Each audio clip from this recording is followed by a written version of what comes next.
welcome to Life Matters. I'm your host, Brendan O'Connell. Well, we've taken a look at a lot of issues that deal with life and death on this show. And one area that we never really have broached is the whole area of drug addiction and deaths from drug addictions, which is rising rapidly in our society today, particularly over the past several years. And we have with us a guest who is from the greater Boston area, and her name is Shannon Brandano, and she's a mother of her son who had passed away at the age of 19. And we're going to hear her story and her son's story today and see what we can do to create a culture of life and hopefully help turn around things in this drug-infested culture. Welcome, Shannon Brandano. Thank you for having me. Shannon, could you just tell us briefly a little bit about yourself, where you grew up and maybe went to school? Well, I grew up in Chelsea and then moved to Billerica, and then I moved to Malden. I have 2 children. I'm a lawyer. I went to law school in Andover called Mass School of Law, and my children were 8 years apart, and I live in the city, which is very, very hard to live in the city when you have a lot of inner crime. So I kept my kids busy. I kept them in sports. My daughter was a gymnast. My son was a natural athlete, baseball, football, basketball, hockey, everything. He did everything. And, Had you personally had experience, I know many teenagers do, had you personally had experience with drugs at all? Yes, in high school. Everybody, back then, heroin wasn't, prevalent because everybody else was doing the smoking pot, the cocaine, but it was experimental, in this day and age with the OxyContin that's come out, that has given the rise in heroin a brand new name. And it's my understanding drugs are much more powerful these days than they were back when I was in the 70s. I grew up in the late 60s, early 70s. It is more powerful because it's not heroin that's going on the street now, it's straight fentanyl. And I know this because I've been helping addicts since losing my son to a drug overdose. And their tests are coming back in detox with no heroin and all fentanyl. All fentanyl? All fentanyl. Well, are you saying that the color of each drug is the same color? It evidently is the same color, and the problem is that a lot of these kids that are doing what they think quote-unquote heroin is now fentanyl, but they're also adding a benzodiazepine, so it's like a Klonopin or something like that, which is lethal. And it has a delayed overdose. So they could go home and die in their sleep from it.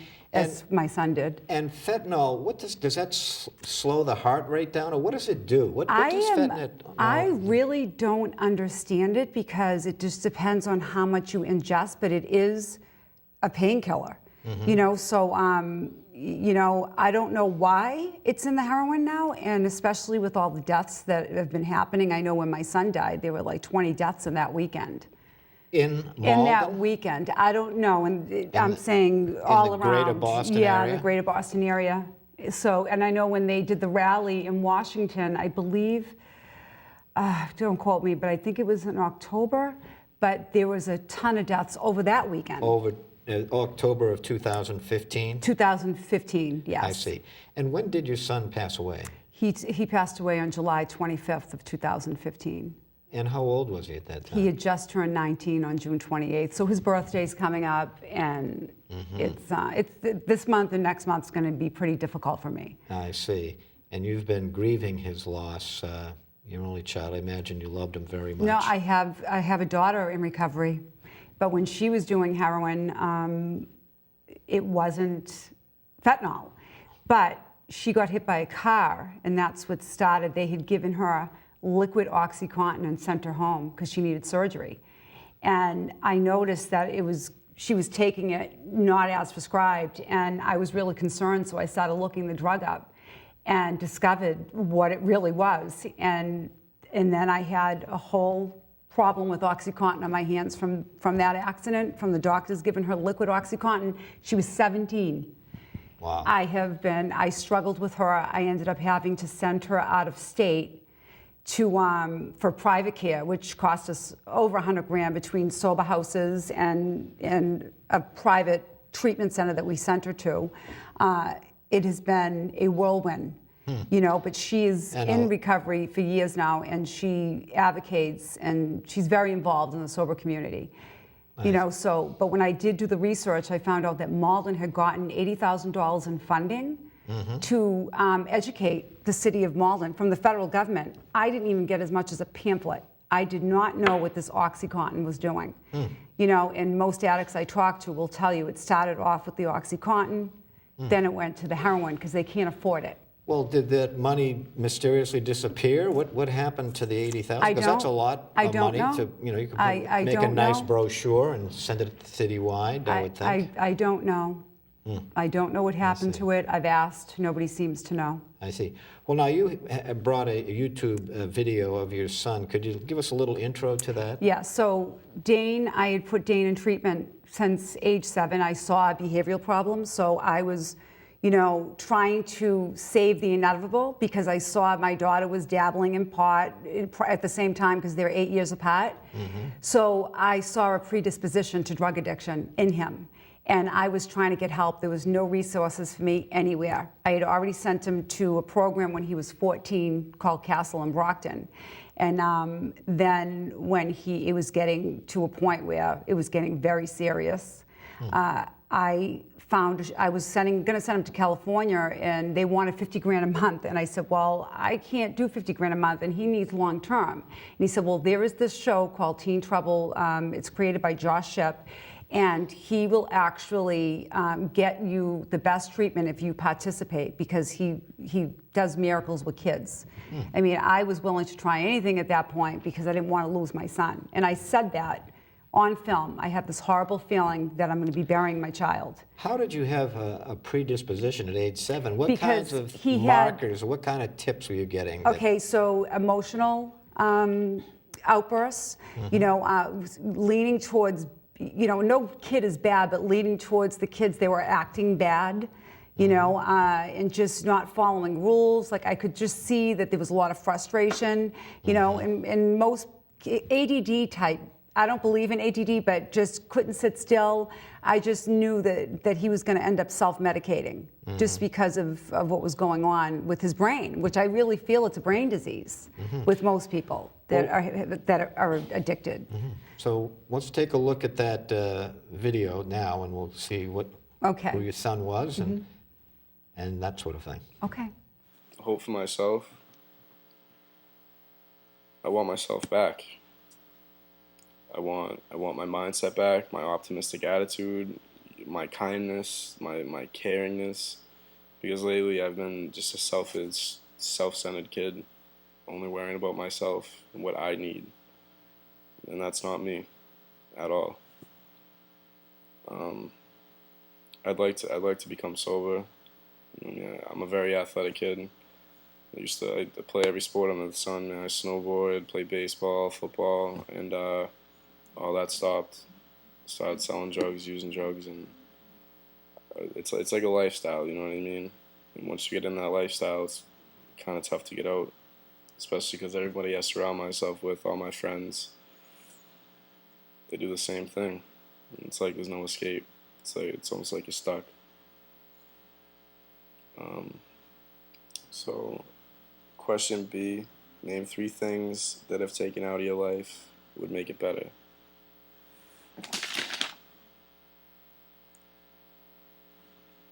Taken out of my life. If drugs were taken out of my life, that'd be awesome. That's all I really want to disappear. Nothing needs to be taken out except for the drugs. Things need to be put in because I'm missing a lot of things.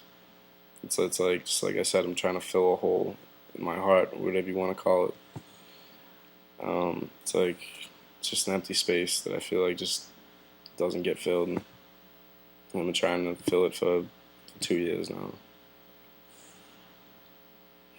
So, C, why do I want to change? So you want to do it for you, for your family. Why do I want to change? I want to change because I'm better than this. I have a lot of good, I have a lot of good qualities. I have a lot of people that care about me. And I even have friends saying now, Dane, what are you doing with yourself? You're screwing up. You know where you're headed. And I know where I'm headed. And if I don't stop doing what I'm doing very, very soon, I'm going to meet that place. You know what I mean? Like, the lifestyle I live, the only place I'm at is either death, jail, or that's it. I mean, it's not a good lifestyle. It's very unhealthy. It's almost inhumane, the way you do things, You become grimy. You don't really think about other people too much. So I want to change. I want to change for my mom. I want to change for me. I want to change for my family. I'd like to have my mom look at me one day and say, I'm proud of you.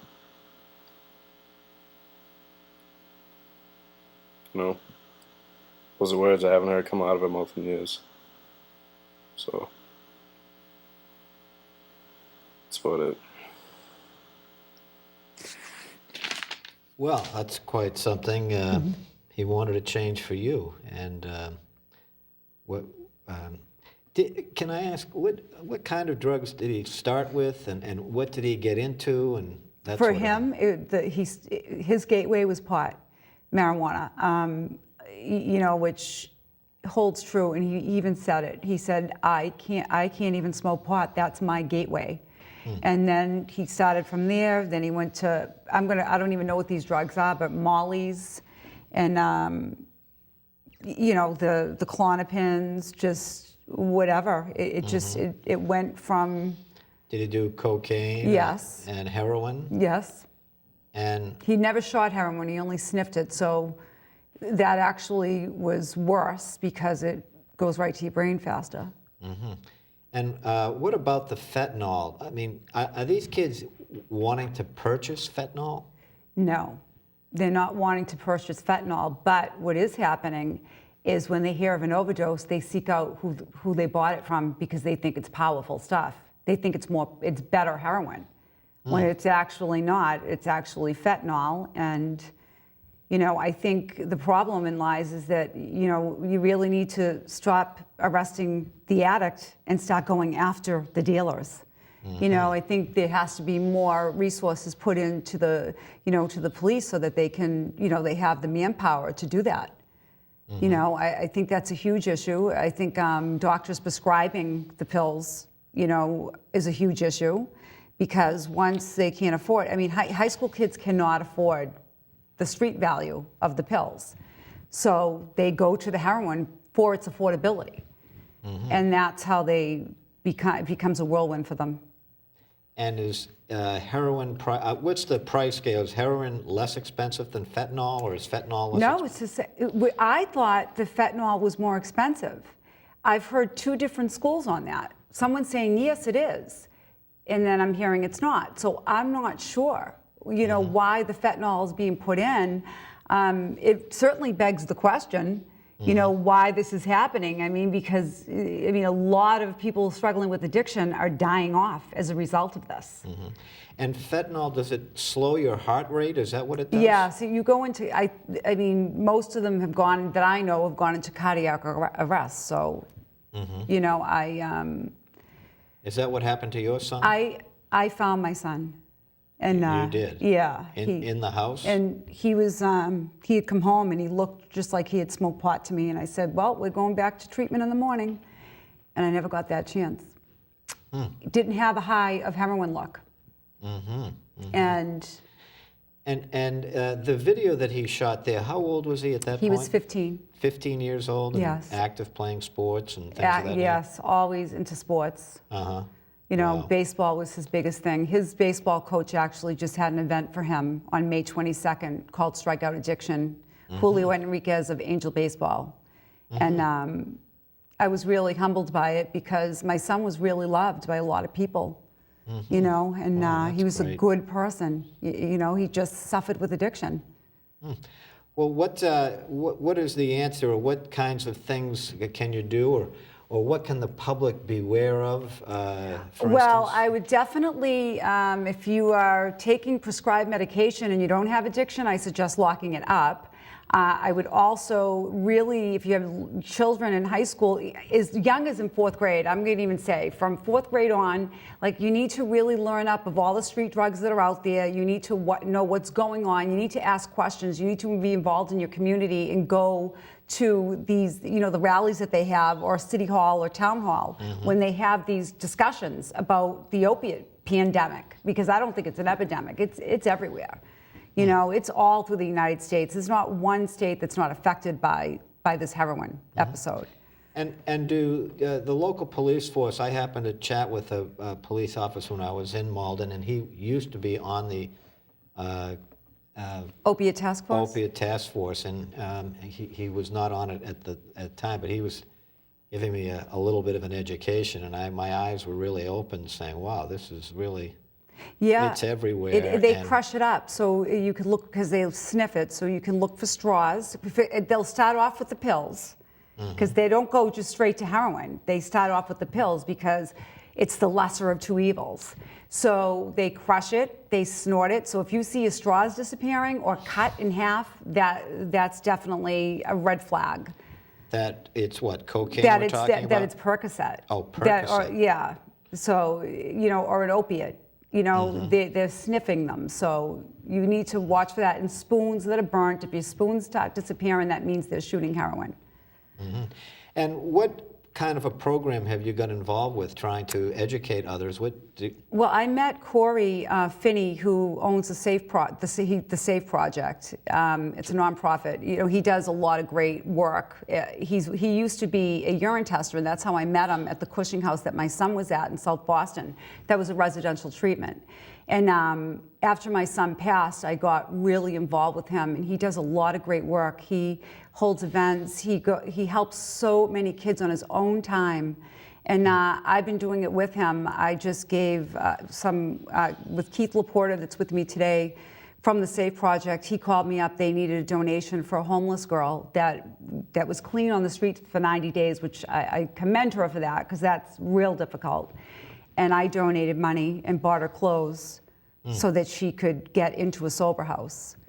So, and the Safe Project also did too. So that's the kind of work we're doing now, and I'll be holding an event in with boxing, and any money I raise, I am going to give to the Safe Project, or do my own, you know, under their 501c3, which is, you know, for nonprofits, and then I can donate to people that need it. Right. You know, I'd rather work the grassroots.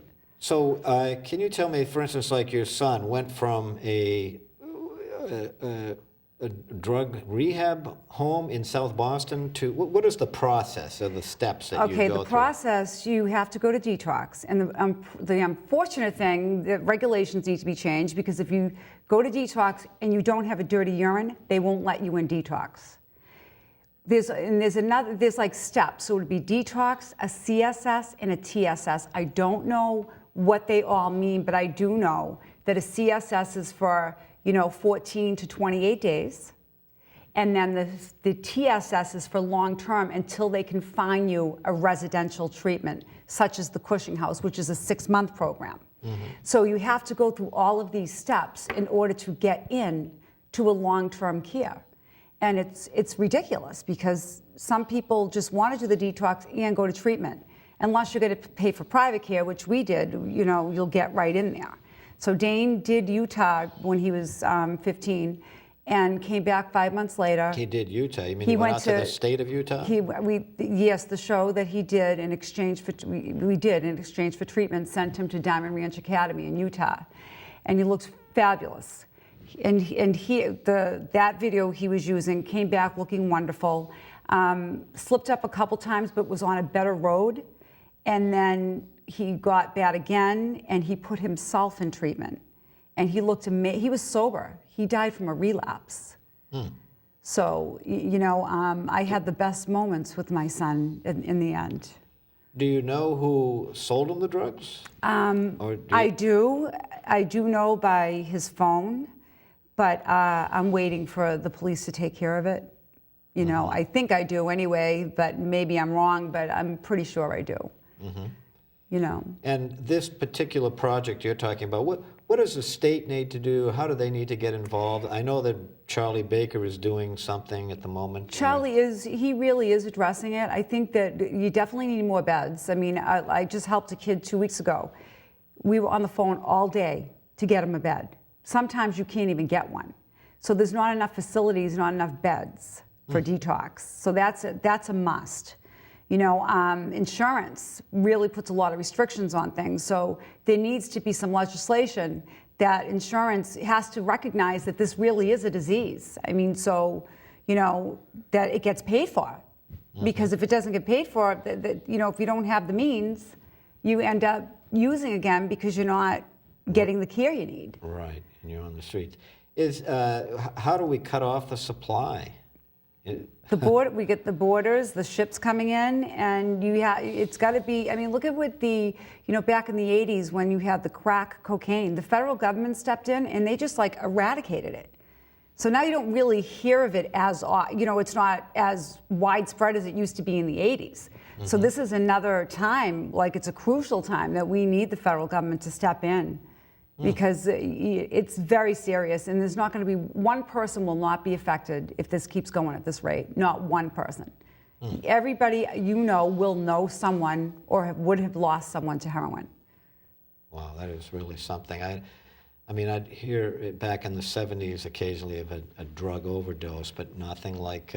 I never heard of a drug overdose. It's like an avalanche at this point. So, and. What would you say to people out there that have young kids that you suspect, they might suspect that their kids are taking drugs? If they suspect it, they need to really, it takes the family. It's not just the addict. This is a family issue, and the whole family needs to take, you know, part in their recovery. If they don't want it, it makes it a lot more difficult. But I feel that supporting your child and trying to understand is so important. And once they see your understanding and you're not, you know, pushing them away, that's the one good thing is I never pushed my kids away because they were doing drugs. You know, I stood by them, and I went to, you know, therapy to learn about this so that I could be better as a parent and how to support them. You know, and what the stresses are, what the triggers are. You know, I mean, you have to pay attention to detail. How do you, I mean, if you think that the kid is acting irrationally, maybe has a temper tantrum or... Oh, mood swings are a definite sign. But then you have a kid that has mood swings anyway. So it's really, you know, it's a catch-22. It's very hard. But was that your son, Dane? My son, Dane, yes, he had. So it was really hard for me. But then when I saw him sober and the attitude sober, then I knew what to look for.